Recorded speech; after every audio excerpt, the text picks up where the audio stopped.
자, 당장 내 돈이 되는 지식 머니클래스 시간입니다. 저 같은 경알못, 경제를 잘 알지 못하는 사람도 재밌고 쉽게 즐길 수 있는 경제 코너를 늘 꿈꿉니다. 오늘의 키워드 먼저 보시죠. 달러 투자로 부자 되는 법. 이 최근 원달러 환율 추이를 한번 보시겠습니다.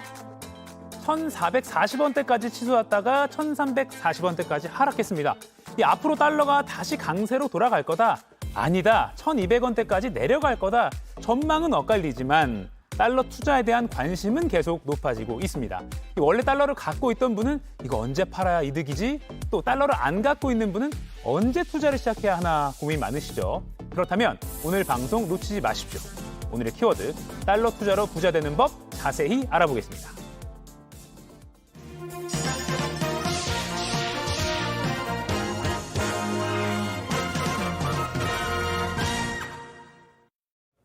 네, 경제 분석의 신 홍춘욱 이코노미스트 모셨습니다. 안녕하세요. 네, 안녕하세요. 이 코너를 두고 어렴풋이 알던 개념을 잘 정리해 줘서 좋다 이런 말씀 많이 하시더라고요.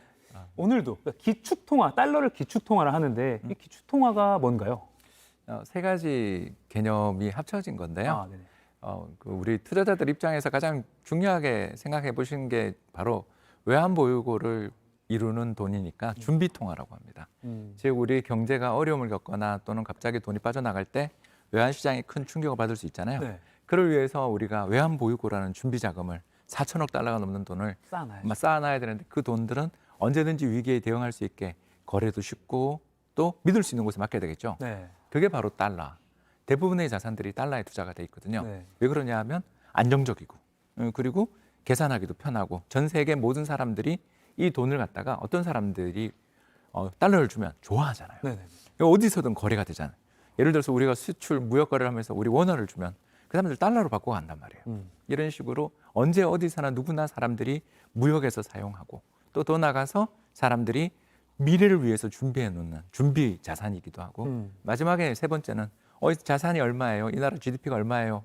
또는 이 나라 이 기업의 매출이 얼마예요? 할 때 이거 회계적으로 계산하는 단위이기도 하죠. 그래서 1인당 국민소득이 3만 달러다, 2만 달러다. 이게 저 그림에 나와 있는 것처럼 네. 가운데 있는 저 미국 달러가 제일 이제 중요한 기축통화라고 할 수 있겠고 이제 주변에 우리나라 원화까지 다양한 자산들, 다양한 통화들이 나와 있는데 가운데 위치한 게 결국 다른 모든 통화들의 가격을 환산해 줄 때 네. 달러에 대해서 가격을 측정한다. 그래서 아까 이야기했던 회계적인 측정의 단위이기도 한 네. 그래서 결제통화이자 준비통화이자 그리고 회계의 기준이 되는 그래서 이름이 좀 거하지만 기축통화. 예. 약간 만국 공통어 이런 느낌이네요. 그런 것도 되지만 이제 영어 같은 기분이 좀 알겠습니다. 드는 거죠. 영어 같은 게. 네. 근데 주식이나 코인과는 다르게 이 달러는 좀 안전자산이라는 말을 붙이더라고요. 네, 그렇습니다. 이 달러가 어떤 매력이 있길래, 달러 투자가 어떤 매력이 있길래 그런 거죠? 일단 두 가지 문제가 있겠죠. 네. 제가 첫 번째가 아까도 이야기한 것처럼 안정적이다 보니까 어떤 불황이 올 때, 뭐 예를 들어서 이제 우리가 정말 이런 건 좀 그렇지만 97년 외환위기 때 우리가 네. 환율이 거의 저 그림 나오는데 1962원까지 와. 오르잖아요. 그래서 최근에 인기 있는 드라마에 그 송중기 씨가 외환위기 전에 달러를 다 갖고 있다가 그 2,000원 가까이 되는 환율에서 팔면서 우리나라 한국 최고의 달러 부자가 돼서 이렇게 어마어마한 수익을 내는 거 보셨죠? 네. 또 2008년 글로벌 금융위기 때 보면 1,570원까지 와. 저 환율 레벨이 저렇게까지 올라갔고 이번에도 또 엄청나게 올라갔죠. 그러네요. 예, 저런 식으로 우리나라는 경제가 어떤 위험을 겪을 때마다 사람들이 불안하니까 그 불안할 때 가장 위안이 되는 가장 달려가고 싶은 갖고 싶은 통화가 달러다 보니까 달러에 대해서 선호가 생기는 거고 두 번째는 경제가 어렵고 또 금융시장이 혼란스러울 때 외국인이 한국을 이탈하는 안타까운 이야기죠. 그죠? 그래서 외국인 투자자들이 점점 우리나라 시장에서 빠져나가고 그러기 때문에 결국 환율이 상승할 때가 대체로 우리나라 경제도 어렵고 주식시장도 어려운 네. 얼마 전 우리 지금의 모습인 거죠. 그렇기 때문에 우리나라 투자자들 입장에서 가장 중요하게 봐야 되는 자산이 저는 달러라고 생각을 하고요. 이 달러 자산을 얼마나 보유하고 있느냐가 진정한 의미에서 당신이 얼마나 부유한가를 일러주는 척도처럼 되는 게 현실인 것 같습니다. 그래서 안전자산이라고 부르는 거군요. 근데 이제 정말 부자가 되려면 뭐 달러를 쌀 때 잘 사서 비쌀 때 파는 건가? 달러 자체를 사고 파는 거 말고도 플러스 알파가 필요하다고 들었어요. 그게 뭐 달러 스위칭이라고 하던데 이건 뭔가요? 예, 달러 스위칭 전략이라는 것을 뭐 간단하게 우리가 자산이 이제 우리가 5대 5가 있다. 뭐 한국 주식이 있고 미국 달러 자산을 갖고 있다라고 우리가 가정을 한번 해보자는 거죠. 그러다 이제 작년 같은 시기가 왔어요. 작년처럼 이제 이 뭐 주식 시장이 너무너무 좋아서 한국 주가가 작년에 3,300포인트 옛날 일 같습니다만 주가가 막 급등하면서 그렇게 되면 달러로 돈을 교체를 하고요. 또 저기 그림에 나온 것처럼 환율이 저렇게 급등해서 달러의 가치가 엄청나게 커졌잖아요. 네. 그렇죠. 둘 다 가지고 있었는데 저렇게 되면 달러를 좀 팔아서 올해 같은 해에는 폭락한 한국 주식가를 뭐 2,100포인트까지 갔잖아요. 저런 식으로 가고요. 또 이제 이건 좀 우리의 꿈이죠. 내년에 또 시장이 좋아져서 환율은 내려가고 또 국내 주식 가격이 급등하면 국내 주식을 또 좀 처분해서 다시 달러를 보유함으로써 불황이 올 때 보험을 드는 예, 이런 전략을 써볼 수가 있는 거죠. 그래서 2008년 이후에 지금까지 우리나라 환율이 한 해에 200원 이상 올랐던 시기가 한 5번 정도 돼요. 네. 그러니까 15년에 5번이니까 3년에 한 번씩 이런 일이 계속되는 거죠. 그래서 고가의 달러 자산을 매도해서 저가, 값싼 지금도 그렇죠. 부동산이라든가 주식을 매수할 수 있는 기회들을 가질 수 있기 때문에 달러 자산을 얼마나 유효적절하게 잘 관리하느냐.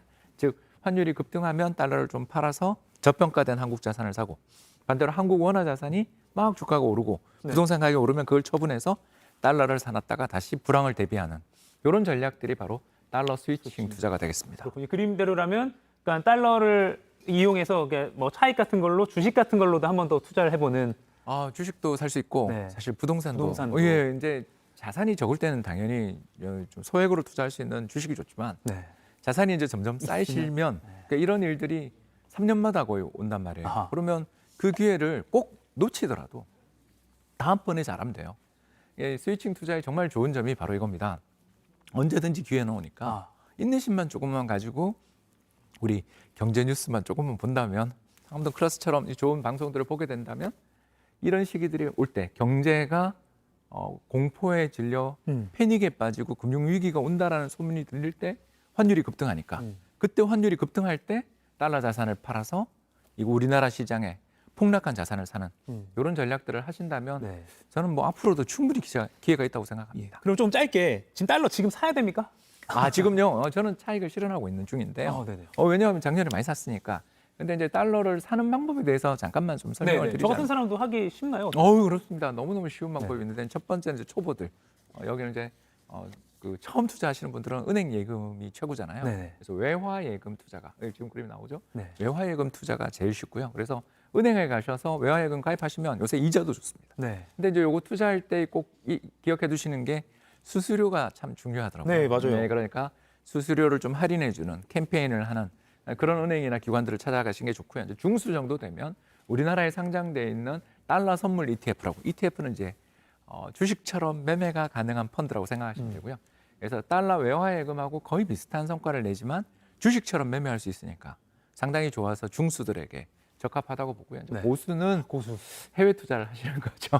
해외 주식 투자를 하시는 거죠. 그래서 미국 주식이나 ETF를 특히 미국에는 우리나라에 잘 없는 상품들이 되게 많거든요. 그래서 미국 국채를 사도 좋고요. 채권 뭐 이런 것들을 사는 것도 좋지만 부동산에 투자하는 리츠 같은 상품들, 주식도 좋고요.